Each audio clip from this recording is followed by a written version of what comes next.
émission à vous, chers internautes, qui êtes connectés sur la chaîne évangile.tv. Et vous êtes également nombreux à nous suivre depuis Facebook. Et je puis vous assurer que vous êtes branchés sur la bonne fréquence. Car avec l'émission que l'on vous a préparée, émission intitulée Rencontre avec l'apôtre Alain-Patrick Tsengue, la soirée se promet. La soirée se promet vraiment d'être électrique ici à Brest. Alléluia.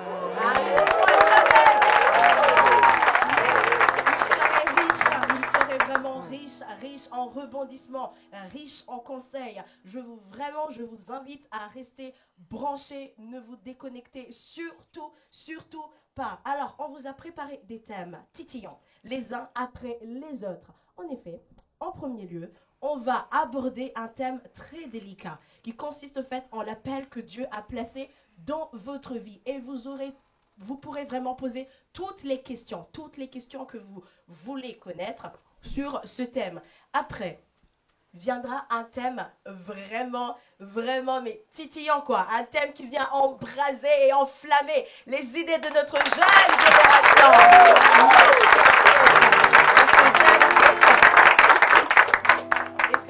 Et ce thème, au fait, n'est autre que le thème sur les relations amoureuses. Casse-tête ou tremplin? Cette jeunesse est suspecte quand même. Ah, ça. On le voit. Et enfin, on va aborder un thème qui ne manque pas de susciter vraiment la polémique dans la vie de tous les jours des jeunes chrétiens. En effet, il s'agit de la marche de tous les jours d'un jeune chrétien face à un non-croyant. Que faire? Que faire? Je vous rappelle ensuite, chers internautes, que vous êtes en train de suivre un direct qui est en train de se passer maintenant même à Brest.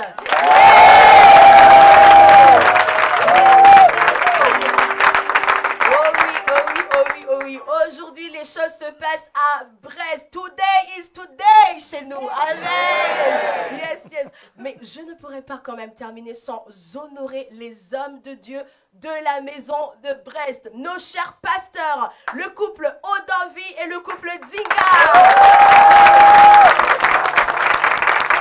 Des hommes de Dieu vraiment des hommes de Dieu remplis de sagesse, remplis d'amour et qui se sont vraiment sacrifiés et qui se sacrifient chaque jour pour que nous, on puisse continuer dans notre marche avec le Seigneur. On les applaudit fort.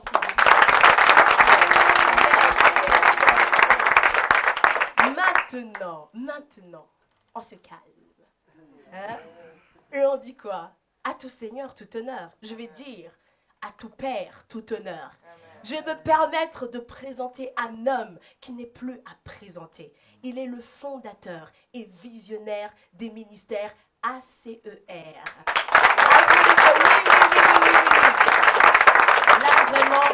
Là, vraiment, si vous n'applaudissez pas, vous serez suspect. Parce que cet homme, vraiment, c'est un géant dans l'esprit. Vous-même, vous le savez, non? Bien sûr, oui. C'est un homme anxionné. Lorsque tu es près de lui, aïe, de grandes choses se passent. Alléluia.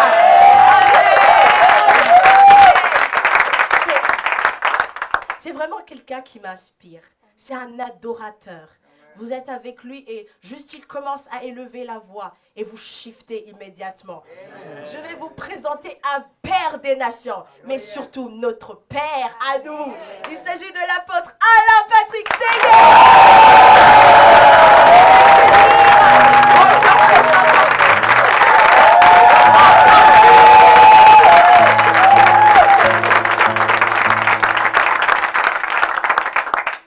Bonjour Daddy, bonjour apôtre, bienvenue encore une fois à Brest. Bonjour Jessica. Vous vous sentez bien? Très bien, très bien. On se sent toujours bien à Brest avec le vent frais de la mer et la pluie. Ça c'est notre spécialité. Il faut goûter vraiment à tout. Alors sur ce plateau, on va surtout être aussi en agréable compagnie avec les jeunes de réveil de Brest.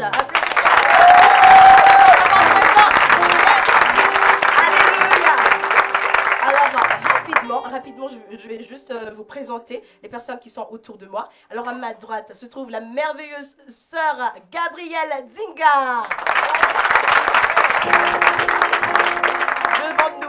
devant nous se trouve le scribe, Monsieur Lionel.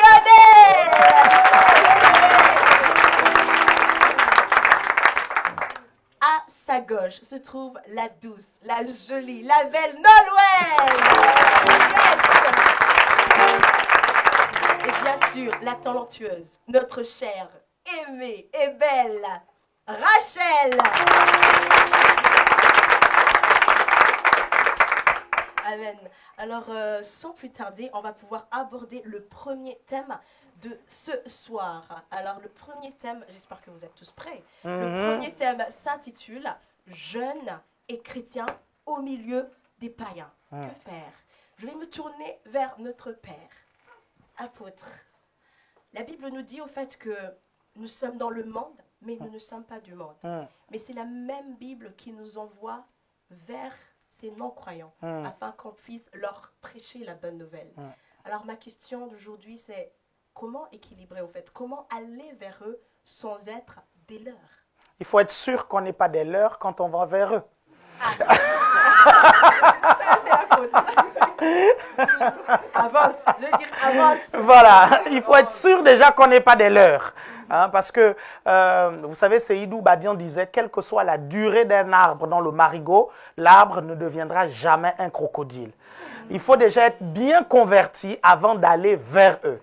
Si vous n'êtes pas bien converti, c'est un risque. Autant rester avec des chrétiens, le temps de s'affermir, le temps de s'édifier et de se remplir, n'est-ce pas? Avant d'aller évangéliser, n'est-ce pas, les disciples ont passé plusieurs jours dans la chambre haute entre eux, à s'édifier, à s'encourager. Donc, c'est notre responsabilité effectivement d'aller vers ces personnes-là pour leur parler de Jésus, mais soyez sûrs d'être affermis parce qu'il n'est pas question ici de risquer sa vie spirituelle pour aller sauver les gens. En voulant sauver celui qui se noie, on peut se noyer nous-mêmes et nous deux, on se noie. Est-ce que vous suivez? Donc, c'est important d'abord d'avoir vécu une véritable expérience avec Dieu et même notre évangélisation sera plus efficace. On va développer encore plus, ok? Peut-être qu'il y a une question ici tout autour de moi, je ne sais pas. Oui, Lionel? Bonjour papa. Bonjour Lionel. Tout d'abord, j'aimerais vous souhaiter la bienvenue. Tu l'as allumé ou tu l'as éteint? Il a allumé là. Tu l'as? Ok, parfait, c'est bon. Ok, c'est bon Lionel. Pour rebondir sur la question de Jessica en fait, comment doit-on se comporter lorsqu'on va évangéliser une personne et on parle du fait que le sang de Jésus lave cette personne, on se purifie et la personne reste sur ses positions, elle se braque. Comment se tenir étant donné que la parole de Dieu nous dit bien, nul ne vient à Jésus sans que c'est Dieu lui-même qui l'ait attiré. Comment se comporter? Est-ce qu'il faut rester sur ses positions, laisser la personne agir dans le monde ou prier pour la personne? D'accord. Déjà, il y a des préalables parce que le premier message que vous avez à donner au monde, c'est votre vie. C'est votre témoignage qui est le premier message. Avant d'aller parler de Dieu, c'est important déjà que les gens voient que votre vie a été changée et transformée. Il faut qu'on voit la différence entre votre vie d'avant et votre vie de maintenant. À partir de là, quand vous prêchez l'évangile à vos amis, à vos familles, à toutes les personnes qui vous connaissent, vous êtes crédible parce qu'ils ont vu un changement. Donc, s'ils n'ont pas vu de changement, Dieu peut intervenir dans sa grâce. On a eu des cas des personnes qui étaient un pied dedans, un pied dehors, mais ils ont prêché l'évangile et des gens se sont convertis. Et les gens sont venus à l'église. Parfois même les âmes qu'ils ont gagnées au Seigneur sont devenues même plus chrétiennes que eux. Et ça, c'est pas la volonté parfaite de Dieu. C'est pas la volonté parfaite de Dieu. Donc, c'est important de comprendre que le premier message, c'est d'abord notre propre vie. C'est important. Maintenant, on ne vous demande pas d'être parfait, mais on vous demande d'être né de nouveau. Est-ce que vous suivez? D'être né de nouveau et de porter du fruit. Il y a des signes que quelqu'un est né de nouveau. L'amour pour Dieu, la passion pour Dieu, la passion pour son royaume, la passion pour les choses de Dieu. Ce sont les signes qui nous montrent qu'on aime Dieu. Si on n'est pas passionné de Dieu, on n'aime pas son royaume, on n'aime pas l'église, on aime plus les païens que les chrétiens. Il y a un problème au niveau de notre conversion parce qu'il y a des gens qui se convertissent mal. Vous suivez, ils se sont mal convertis et ils ont des problèmes avec ça. Donc avec ça, si tu prêches l'évangile, après maintenant le Saint-Esprit va agir parce qu'effectivement, c'est Dieu qui agit. Notre rôle, c'est de prêcher et c'est Dieu qui convainc. Okay? Notre rôle, ce n'est pas d'essayer de convaincre les gens. On a un message, on le présente et le message en lui-même a déjà une puissance pour convaincre. Bonjour apôtre, merci de nous Bonjour. faire l'honneur d'être parmi nous. Amen. J'avais une question concernant le fait que nous soyons jeunes, le fait que nous soyons jeunes et parfois nous sommes avec des collègues de classe, avec des amis, Oui. et parfois on n'arrive pas à se démarquer de ces amis-là, parce que ces amis-là nous considèrent souvent comme des personnes has-been, comme des personnes qui ne sont pas de leur monde, qui ne les comprennent pas, et souvent on est mis à l'écart. Comment faire face à ces personnes, nos collègues, nos amis de classe? Déjà, l'une des choses, quand on se convertit, il faut qu'on soit prêt à perdre nos proches. Quand on se convertit, ça c'est important. Et là, je vois les yeux qui s'écarquillent. Ah bon? Jésus a été clair. Jésus a été clair là-dessus. Celui qui aime père, mère, enfant, je vais rajouter ami plus que moi, il n'est pas digne de moi. La Bible est claire là-dessus. Vous serez persécutés comme moi j'ai été persécuté. C'est-à-dire qu'à un moment donné, vous pouvez souffrir de rejet. Et c'est de ça dont tu parles. Vous pouvez souffrir de rejet parce que les gens vous trouvent bizarre. Parce que les gens trouvent qu'il n'y a plus de rapport entre vous et eux. Ça, c'est un premier bon signe. C'est un bon signe. C'est peut-être un mauvais signe pour eux, mais c'est un bon signe pour vous. Ça veut dire qu'il y a une différence entre votre vie d'avant et votre vie d'après. Et c'est eux qui vous le montrent et c'est eux qui l'attestent. Donc ça, c'est la première chose. Maintenant, la Bible est claire là-dessus. Vous perdez vos amis, vous allez retrouver des centaines, le Seigneur le dit. Celui qui quitte son père, sa mère, ses frères, ses maisons, ses terres, retrouvera au centuple ici sur la terre et dans le ciel. Ça, c'est ce que le Seigneur veut. Donc, si vous êtes isolé à cause de ça, ne vous inquiétez pas, c'est juste pour un temps. Pendant ce temps-là, comment on appelle ça? Travaillez votre relation avec le Saint-Esprit parce que préparez-vous à recevoir 100 fois plus d'amis que ce que vous aviez avant. Donc ça, c'est un truc, beaucoup de chrétiens ne sont pas préparés à ça et c'est pour ça que certains ne résistent pas à la persécution. Et c'est important de comprendre que quand vous êtes chrétien, il y a des secousses que vous allez vivre dues au fait que vous avez coupé les ponts avec les choses du monde. Et là, tu parles d'une des secousses. Moi, j'ai perdu mes amis lorsque je me suis converti à 13 ans et demi. Les jeunes avec qui je m'amusais dans le quartier, voilà, ils ne voulaient plus trop s'amuser avec moi parce que effectivement, il y avait un écart. Et d'ailleurs, je trouvais même ennuyant déjà de passer du temps avec eux parce qu'il n'y avait plus d'intérêt commun. Donc ça, il faut vous préparer à ça, c'est tout à fait normal. Oui, justement, par ce que vous venez de dire là, en fait, vous nous dites vraiment d'être préparé à l'avance à un certain rejet. C'est ça. Mais ok, sinon, quelles sont les astuces au fait pour supporter au fait ce poids-là de rejet? Comment supporter? Comment gérer l'oppression? Comment Oui, l'oppression, c'est une oppression, il ne faut pas suivre, c'est une oppression. Oui. D'accord. Comment gérer au fait ce rejet? Surtout, par exemple, si c'est un rejet qui vient de la famille, qui ne te comprend pas, qui te dit que voilà, tu es en train carrément de faire une chose que tu ne devrais pas être en train de faire. Tu es en train de rater tes priorités. Surtout pour nous, par exemple, les Africains, où on a essayé de cultiver en nous, au fait, une certaine image de crainte de nos aînés. Quand un aîné te parle, tu dois respecter. Donc, du coup, comment gérer, par exemple, ce genre d'incompréhension, surtout entre nous et nos frères et sœurs, entre nous et nos parents? Bon, déjà, moi, j'aimerais vous rassurer. Vous savez, les personnes qui vous trouvent bizarre, lorsque vous vous êtes converti, vous avez changé de vie, si vous tenez bon, des années plus tard, en discutant franchement et honnêtement avec eux, ces personnes vous diront en fait qu'ils vous admiraient en fait. Ils vous admiraient parce que vous avez pu faire un pas que eux peut-être ils souhaitent faire depuis longtemps, mais ils ne sont pas capables de payer le prix parce qu'ils aiment le monde ou parce qu'ils savent qu'ils vont être rejetés. C'est en ce sens que la Bible dit la création attend avec un ardent désir la révélation des fils de Dieu. Et je vais m'expliquer. Parce qu'en fait, toutes les personnes qui sont autour de vous, parfois qui se moquent de vous, qui vous condamnent, qui vous rejettent, qui vous persécutent parce que vous êtes chrétien, la majorité parfois veut être chrétien, mais parfois ils attendent. Moi, je vais vous prendre un exemple très simple. Lorsque j'étais dans mon quartier, il y a une jeune fille à qui je prêchais l'évangile, elle se moquait de moi. Avec les autres, ils se moquaient, ils rigolaient. Et 4-5 ans plus tard, j'ai discuté avec la personne et elle me dit, tu sais quoi? Je dis quoi? Il dit, tout le monde dans le quartier t'admire. Je dis, quoi? Mais vous vous moquez de moi. Elle dit, non, c'est juste pour le fun, quoi. Mais on t'admire. Je dis, pourquoi? Elle dit, parce que tu es différent de tous les autres. Tu arrives à vivre une vie différente. Tu ne fais pas des bêtises comme nous autres. Est-ce que vous voyez un peu? Donc, ça, c'est une chose que vous devez comprendre. Même s'ils ne vous le disent pas, au-dedans d'eux, ils se posent des questions sur votre vie. Maintenant, quand vous êtes chrétien, vous devez développer la crainte de Dieu par la crainte des hommes. Amen. Vous devez craindre Dieu. Le Seigneur Jésus a été très clair là-dessus. Il a dit, n'ayez pas peur de ceux qui peuvent tuer la chair, ayez peur de celui qui peut tuer l'âme et qui peut envoyer l'âme dans la géhenne de feu. Nous ne devons pas avoir peur des hommes, nous devons les respecter, mais nous ne devons pas avoir peur d'eux. Est-ce que vous comprenez? C'est extrêmement important.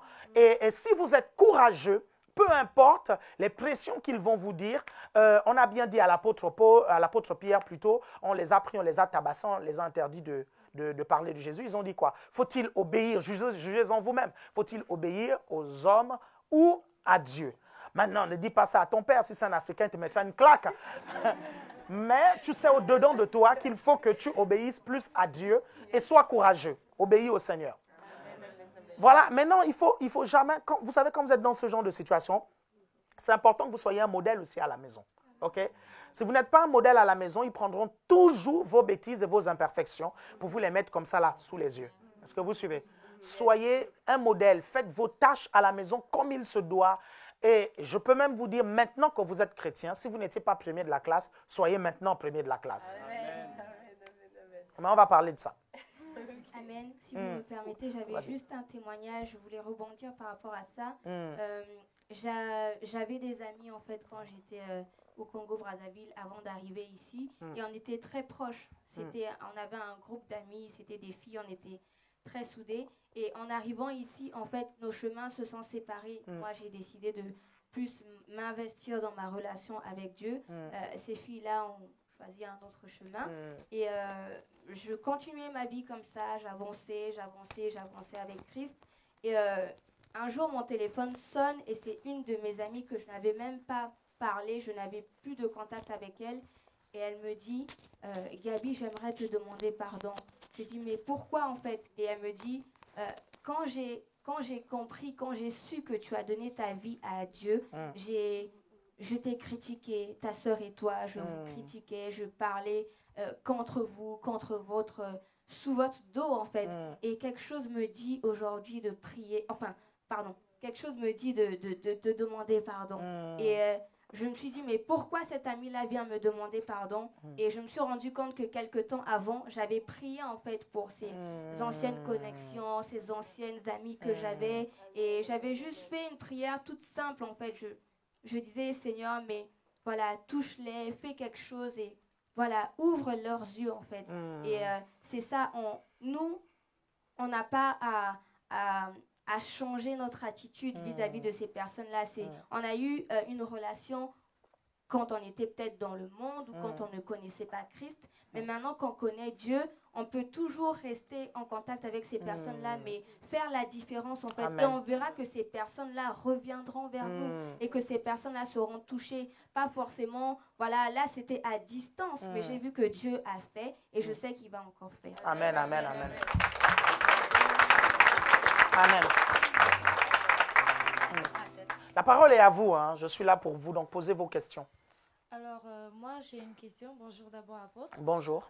Rachel, c'est ça? Oui, c'est ça. Très, très bien. Okay. Alors, en fait, dans ma classe, comment on parle vraiment avec tout le monde, il faut être social des fois aussi. Et en fait... Alors, je voulais me demander comment aborder des sujets chrétiens, en fait, avec nos amis qui ne sont pas chrétiens, en fait. Dieu est bon, hein. Vous savez, Dieu ouvre toujours des portes pour parler du Seigneur. Si vos amis, je prends un exemple, si vous appréhendez et vous vous posez des questions, comment est-ce que je peux parler du Seigneur à cet ami-là? Vous demandez à Dieu d'ouvrir une porte. Et Dieu ouvrira toujours une porte pour que vous puissiez prêcher l'évangile. Vous suivez? Maintenant, s'il ouvre une fenêtre, passez aussi par là. OK? Vous comprenez?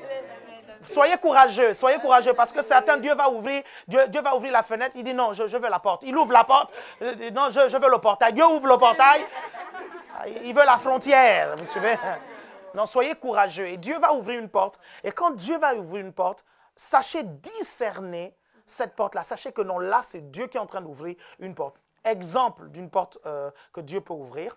Vous êtes en train de vous balader et puis, tac, vous voyez un monsieur barbu qui passe et c'est un musulman. Et puis, un de vos collègues dit, franchement, je ne comprends pas comment des gens comme ça peuvent se balader comme ça. Et puis, est-ce que Dieu existe vraiment? Dieu vient juste d'ouvrir une fenêtre. Vous suivez? À partir de ce moment, vous pouvez commencer. Ou bien, il te dit, je ne comprends pas quoi, toute la nuit, j'ai du mal à dormir. À chaque fois, je fais des cauchemars. Vous avez la solution. Est-ce que vous comprenez? C'est une porte que Dieu est en train d'ouvrir. Vous suivez? Ou bien, qu'est-ce que tu fais les dimanches, généralement? Voilà. Ou qu'est-ce que tu fais les samedis, généralement? Ou quand tu n'es pas à l'école, qu'est-ce que tu fais? C'est une porte que Dieu ouvre. Tu sais, j'ai ma vie de famille, mais j'ai aussi une vie d'église. Vie d'église.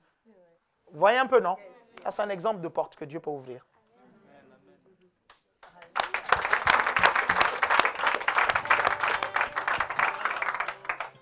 Alors, suite à ça, j'ai un petit témoignage en fait face à ça. En fait, avec un ami, il aime bien se confier à moi en fait. Et du coup, une fois, il est venu me dire, avec l'école, ça ne marche pas. Et je lui ai répondu, Jésus a dit, je suis le chemin, la vérité et la vie. Et il m'a répondu, c'est qui en fait? Et à la fin, j'ai... Ça, c'était un portail.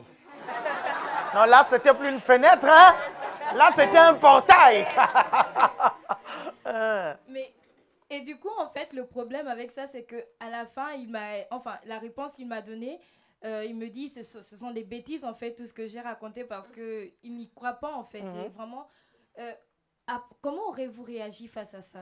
En fait, ton rôle, c'est de prêcher l'évangile. Dieu veut que tous les hommes entendent parler de lui.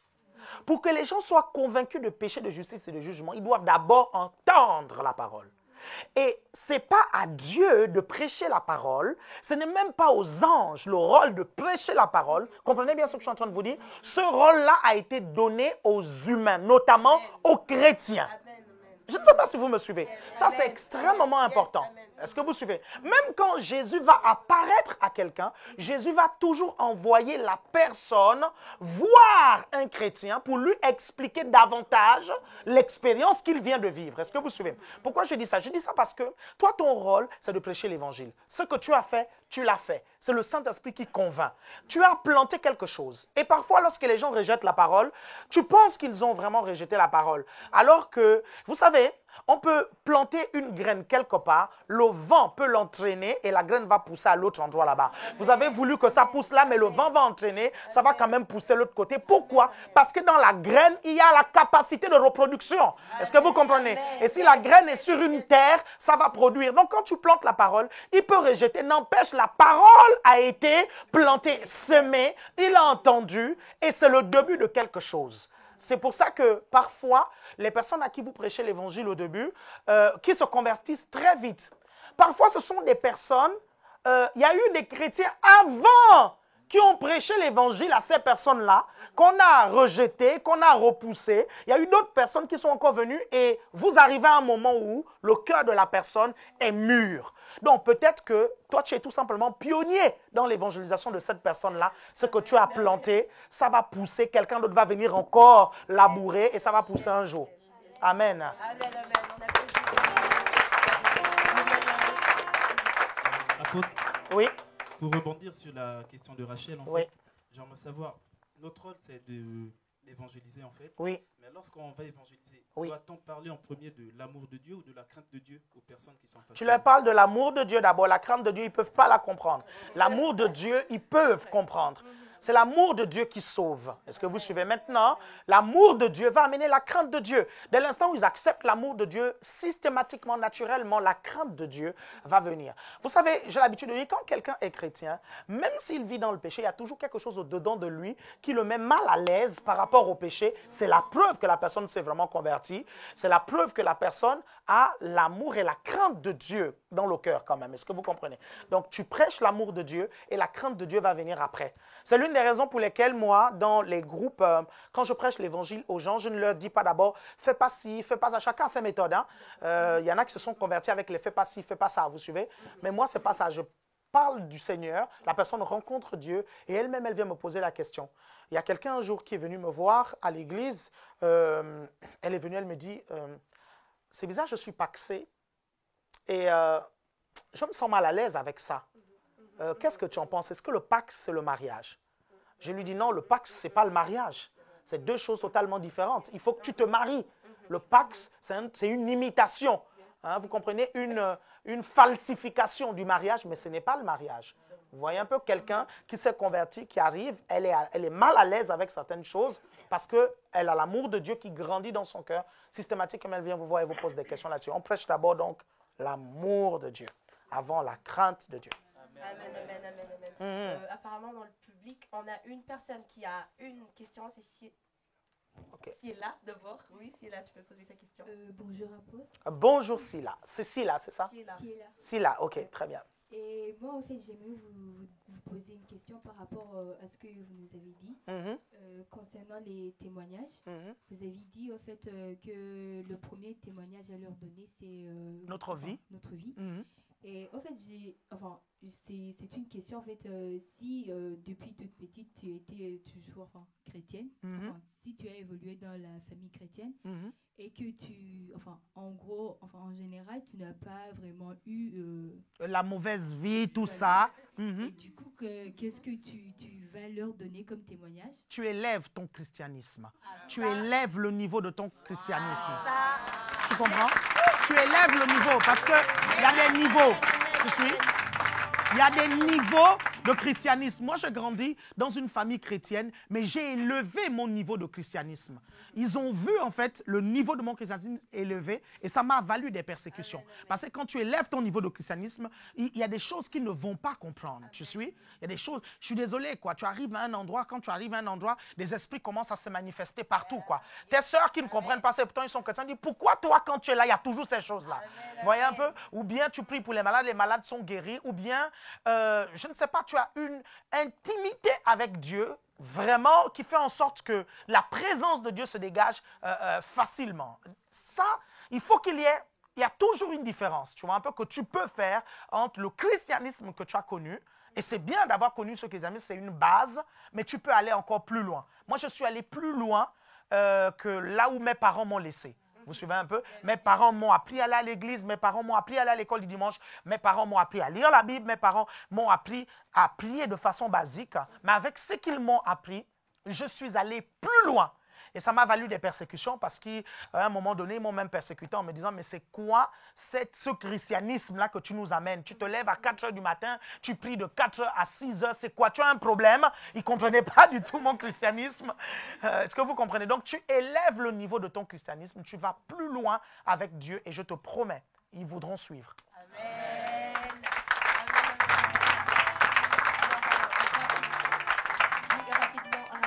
On va prendre deux dernières questions. D'abord, Monsieur Jeff, si on permet, et après... Alors là, Jean, disons... 3. Alors, on va les prendre. Les 3, ok. Donc, 3, 4, ok. Je peux. Bonjour, apôtre. Bonjour, mon frère. Merci d'être venu à Brest. Amen. J'ai une question par rapport au sujet. Ma question, c'est, est-ce que vous pensez, par rapport à la réalité en France, est-ce que vous pensez que la loi concernant la laïcité n'est pas un obstacle à l'évangélisation? Parce que, vu ce qui se passe dans le pays, souvent, c'est difficile de parler de Jésus à quelqu'un qui n'est pas ouvert au sujet, quoi. C'est ça ma question. Vous devez comprendre que le Seigneur a été clair. Ceux qui veulent vivre pieusement en Christ seront persécutés. Est-ce que vous me comprenez? Ça veut dire que ce n'est pas le pays dans lequel vous êtes qui va dire si vous allez être persécuté ou pas. Suivez bien attentivement ce que je suis en train de vous dire. Dans chacune des nations dans lesquelles les chrétiens se trouvent, ces personnes-là vivent une forme de persécution. Vous allez en Afghanistan, le problème là-bas, la persécution là-bas, c'est la mort. Hein? Donc ça, c'est un degré très élevé, c'est le martyre.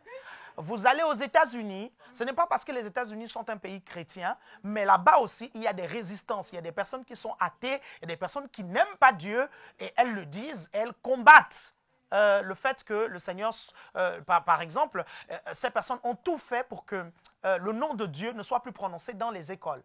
Et justement, pour la petite histoire, une petite parenthèse, il y a eu une explosion, non, même pas une explosion, il y a eu une fusillade dans une école, dans un lycée même. Et c'est comme ça que vraiment les États-Unis, ils ont trouvé cette affaire vraiment triste, quoi. Et beaucoup ont commencé à se plaindre, à dire, mais où est Dieu? Si Dieu existe, pourquoi il a permis que des enfants soient tués? Si Dieu a permis, pourquoi il a permis ça? Si Dieu existe, pourquoi il a permis ça? C'est comme ça qu'une jeune fille a pris la parole et elle a dit, je suis désolé, vous avez chassé Dieu de vos écoles, vous avez chassé Dieu de vos lycées, vous avez chassé Dieu des universités. Attendez-vous à ce que le diable puisse entrer et amener tout ce bordel-là. Dieu est où?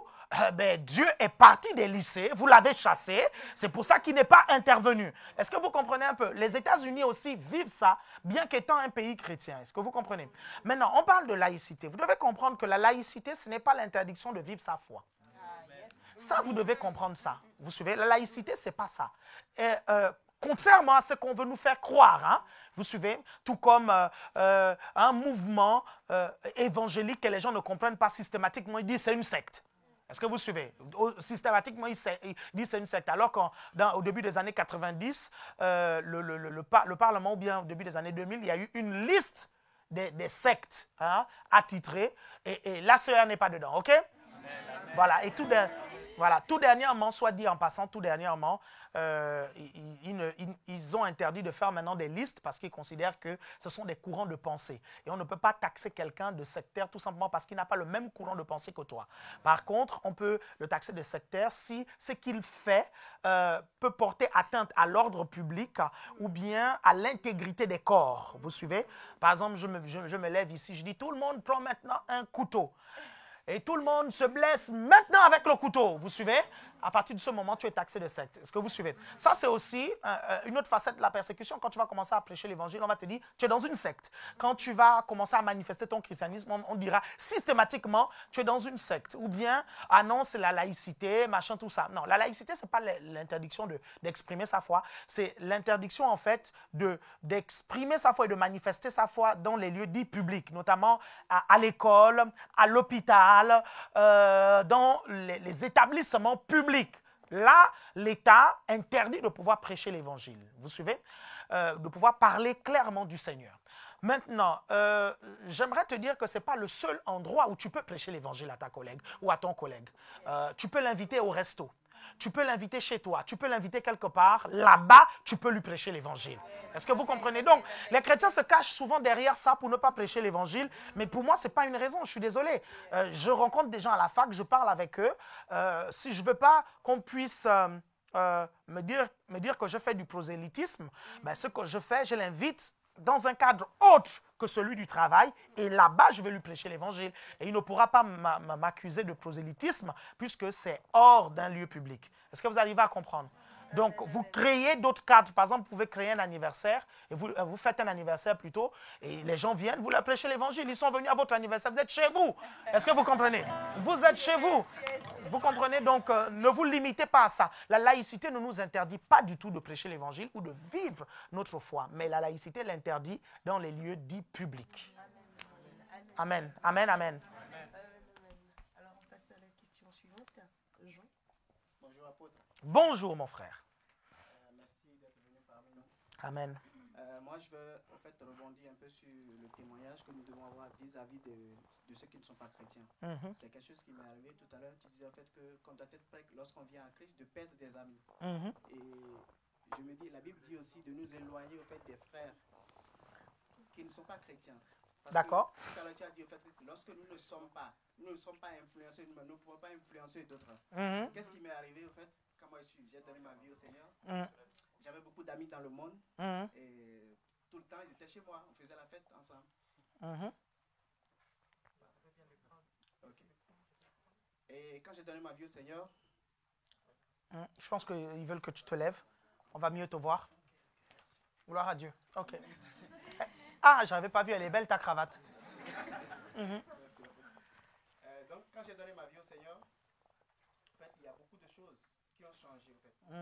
Et j'ai constaté quelque chose, ces amis, en fait, ce n'est pas moi qui leur dit que j'ai donné ma vie au Seigneur, mais ils ont constaté cela. Amen.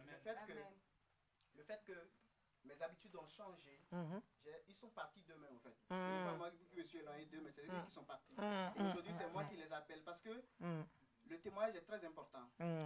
Nous sommes la lumière. Et lorsqu'il y a les ténèbres autour de nous, nous devons en fait influencer le ténèbre. Donc, qu'est-ce qui s'est passé? Avant, on avait l'habitude de boire l'alcool, par exemple, ensemble. Tous les vendredis, il y avait une fête. Voilà. Donc, il a suffi juste d'un jour, ils sont venus comme ça. Moi, j'ai juste dit, maintenant, je ne bois plus. Le simple fait que je leur ai dit, je ne bois plus, ça fait qu'ils sont tous partis. D'accord. Parce qu'ils ne font pas de fête sans vin. Voilà. Ok. C'est très important le témoignage. Parce que nous voulons en fait évangéliser. C'est très important. Ok, gloire à Dieu. Amen. On encourage le frère. Yes.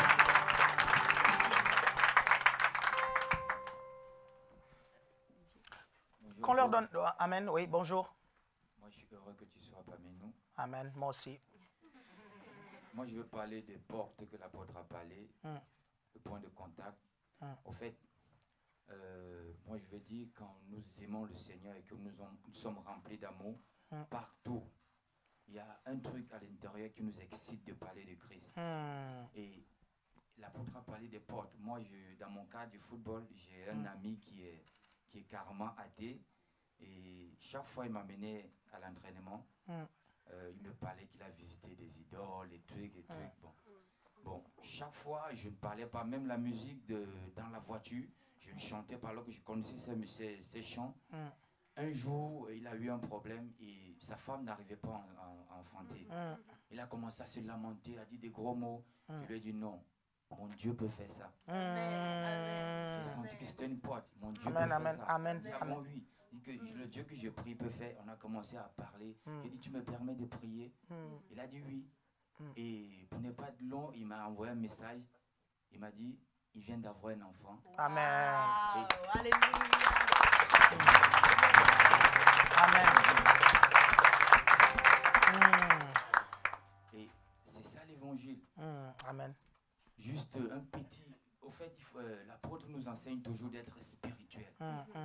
Quand tu es spirituel, tu es connecté directement à la source. Et tu sais comment voir des portes. Amen. Mais quand tu n'es pas spirituel, tu ne sais pas comment avoir. Parce que dans tout, le Saint-Esprit veut gagner les âmes. C'est son but, gagner des âmes. Donc partout où nous sommes, il a toujours soif. Ça, c'est une âme à gagner. Amen. Amen. Amen. On encourage vraiment vivement. Amen. Nolwenn, je voudrais parler. Bonjour apôtre. Bonjour Nolwenn. Moi, j'aimerais demander en fait, peut-on être un jeune chrétien, avoir des amis non croyants et faire des activités avec eux comme des soirées, mais se dire qu'on va pas boire ou fumer, enfin faire les mauvaises choses qu'ils vont faire en fait. Est-ce que c'est correct? Vous devez comprendre que vous avez un témoignage à soigner. Il y a des endroits où vous ne devez pas être parce que ces endroits entachent votre témoignage. Ces endroits salissent votre témoignage. Demain, si le Saint-Esprit me le permet, je vais vous parler de l'importance de la réputation. Vous comprenez l'importance de la réputation? Parce que c'est important qu'on puisse rééquilibrer les choses. Oui, lorsqu'on dit des mauvaises choses sur nous et que ces choses-là ne sont pas vraies, oui, on s'en fout. Vous comprenez? Mais quand on dit des choses vraies et ces choses qui salissent notre témoignage, qu'est-ce que ça peut avoir comme effet dans notre destinée? En allant en boîte de nuit, par exemple, un chrétien n'est pas en boîte de nuit. Vous ne trouvez pas des chrétiens en boîte de nuit. Les chrétiens, c'est à l'église qu'on les trouve. Je ne sais pas si vous comprenez ça. C'est à l'église. Et un païen ne peut pas comprendre qu'un chrétien puisse être en boîte de nuit. Est-ce que vous comprenez? Un païen ne peut pas comprendre qu'un chrétien soit dans une soirée mondaine. Vous comprenez? Donc déjà ça, dans la théorie des apparences, ce n'est pas bon déjà pour notre témoignage. Deuxièmement, sachez que il y a des esprits mauvais qui sont là-bas. Vous suivez? Il y a des esprits mauvais. Pourquoi? Parce que c'est l'esprit du monde qui règne là-bas. L'esprit du monde. Et il y a des légions de démons qui sont mobilisés pour que les gens vivent dans la débauche dans ces endroits, pour que les gens vivent dans l'impudicité dans ces endroits, pour que les gens puissent aimer le monde. Il y a une chose que vous devez et que nous devons tuer dans notre cœur, c'est l'amour du monde, l'amour des choses du monde. Parce que la Bible dit l'amour du monde, des choses du monde, est inimitié avec Dieu. C'est-à-dire que ce qui attaque ton amour pour Dieu, c'est l'amour du monde. Et le fait d'aller dans les soirées, vous suivez des soirées païennes, mes chers frères et sœurs, parfois, c'est un signe que nous avons encore l'amour du monde. Et quand nous allons dans ces endroits-là, l'amour pour Dieu est attaqué. Notre intérêt pour les choses de Dieu est attaqué. Est-ce que vous comprenez? Et quand vous allez là-bas, mes chers frères et sœurs, vous entendez leur évangile. Vous entendez leur musique, vous êtes dans leur atmosphère. Vous comprenez? Tout comme à l'église, vous avez la louange, l'adoration, nous avons la prédication, nous avons une atmosphère. Là-bas aussi, ils ont leur louange, leur adoration. Ils ont aussi leur prédication. C'est le petit dragon qui vient te prêcher son truc. Hein. Vous comprenez un peu? Et ils ont aussi leur atmosphère. Et n'oubliez jamais que ce qui peut vous éloigner de Dieu, c'est l'amour du monde. Et l'histoire des soirées là, je vous assure, bien-aimés, c'est parfois parce que vous avez l'impression que vous vous ennuyez et vous avez l'impression que dans la maison de Dieu, on s'ennuie. Ça, c'est un autre signe. Hein. En principe, dans la maison de Dieu, tu ne devrais pas t'ennuyer. Si tu t'ennuies, il doit y avoir beaucoup de raisons. Vous suivez? L'une des premières raisons, c'est celle-là, l'amour du monde. On aime le monde.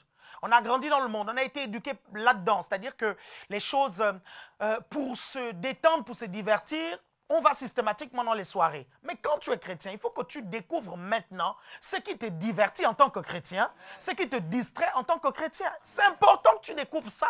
Et je peux te dire que si tu découvres la prière, je te dis que c'est une vraie distraction. Tu ne peux pas imaginer. La vraie prière. Je vous assure. Je vous dis, je ne suis pas en train de spiritualiser la chose. Je vous dis que quand tu pries vraiment, il y a un kiff. Je te dis, il y a un kiff. Et vous devez découvrir ça. Le problème, c'est que beaucoup ne vont pas loin dans les choses de Dieu. Vous n'allez pas loin. On vous dit d'avoir une relation permanente avec Dieu. On vous dit de chercher, de creuser. Essayez de creuser un peu plus. Essayez de chercher un peu plus le Seigneur. Si vous priez 10 minutes, essayez de prier 15. Si vous priez 15, essayez de prier 30. Si vous priez 30, essayez de prier 1 heure. Si vous priez 1, essayez 2. Essayez 3. Essayez une demi-journée. Essayez un peu une journée. Et vous allez découvrir le plaisir qu'il y a dans la prière. Et aller dans les soirées, ce sera un gâchis pour vous. Je vous assure. Ce sera un gâchis, vous allez perdre votre temps. Il y a ça, il y a les activités à l'église. Quand vous comprenez l'importance de servir le Seigneur, quand vous avez compris ça, vous allez passer votre temps à l'église. Quand vous comprenez l'importance de la communion fraternelle, de partager la parole avec les gens, d'être avec des chrétiens, de partager des bons moments avec les chrétiens, tu trouveras les soirées ennuyantes. Maintenant, l'autre chose aussi, c'est qu'on doit effectivement créer davantage d'activités. Les anglophones appellent ça entertainment. Hein? Entertainment, c'est ça. Hein? Les divertissements. Vous comprenez? Les divertissements, c'est important qu'on en crée dans l'église, vous suivez? Parce que parfois, l'âme, pour se détendre, a besoin de ça. D'où les agapés. D'où les concerts. D'où les spectacles des jeunes. D'où parfois les sorties. Est-ce que vous comprenez? Donc, voilà quoi. Et on ne tombera pas dans le piège. Mais évitez ça. Si vous voulez grandir avec Dieu, évitez. Les soirées zouk, évitez. Je vous dis, hein, les soirées mapuka, évitez. Les boîtes de nuit, évitez. Et ça m'étonnerait que ceux qui sont ici assistent à des fêtes n'osent. Peut-être. Peut-être. Hein? Amen, amen. On applaudit fort notre Père. Alléluia. C'était intéressant, non? Amen, amen. Vous avez été bénis, non? Amen. Yes, yes, yes. Est-ce que, apôtre, vous avez un dernier mot peut-être sur ce thème avant qu'on prenne peut-être une petite pause? Ok, gloire à Dieu. C'est un thème qui est extrêmement important parce qu'il est question de parler de Dieu autour de nous. Et il est question d'avoir un bon témoignage autour de nous et de vivre vraiment notre chrétienté. Rappelez-vous que Acte 1:8 nous dit, vous serez mes témoins. Vous serez mes témoins. N'oubliez jamais que vous êtes les témoins de Jésus. Amen. Vous êtes les représentants de Jésus. Donc, partout où vous allez, en fait, on doit voir le Christ dans vos paroles. On doit voir le Christ dans vos actions. On doit voir le Christ tout simplement dans votre témoignage. Oui, je sais, nous ne sommes pas parfaits et vous n'êtes pas parfaits, vous faites des erreurs. Mais est-ce que quand vous faites des erreurs, vous avez la bonne attitude? Vous suivez cette attitude qui fait la différence. C'est-à-dire, tu as fait une erreur. tu ne restes pas dans l'orgueil. Tu vas voir les personnes que tu as offensées et tu leur demandes pardon parce que tu as fait une erreur. C'est ça qui marque. Le problème, c'est pas parfois être parfait du bout, comment on appelle ça, du bout en... Non, pas le bout en blanc. Je vais dire du début à la fin. Vous suivez? C'est pas ça. C'est votre attitude, l'amour qu'il y a dans votre cœur. Si vous avez la bonne attitude, vous verrez, les gens vont remarquer que le Christ habite en vous, que vous portiez véritablement le fruit et voilà, ça viendra seul. Lorsque vous prêcherez l'évangile, vos paroles seront crédibles. Amen. Amen, amen. On l'applaudit fort encore une fois. Yes. Alléluia. En tout cas, on vient de passer vraiment à peu près 3/4 d'heure en train d'être béni par le Père du ministère. Mais on n'en a pas encore fini. J'espère que vous allez rester là, branchés, connectés, parce que nous croyons que dans le monde de l'esprit, il n'y a point de barrière. Amen. Lorsque vous êtes en train de nous suivre, captez les conseils précieux que l'homme de Dieu est en train de nous prodiguer, parce que c'est des conseils qui vont nous poursuivre partout, là où on va aller. Alors maintenant, je vais vous proposer de faire juste une courte pause, le temps qu'on puisse vous passer un petit jingle, et puis on revient, on reste connecté. Amen. Amen.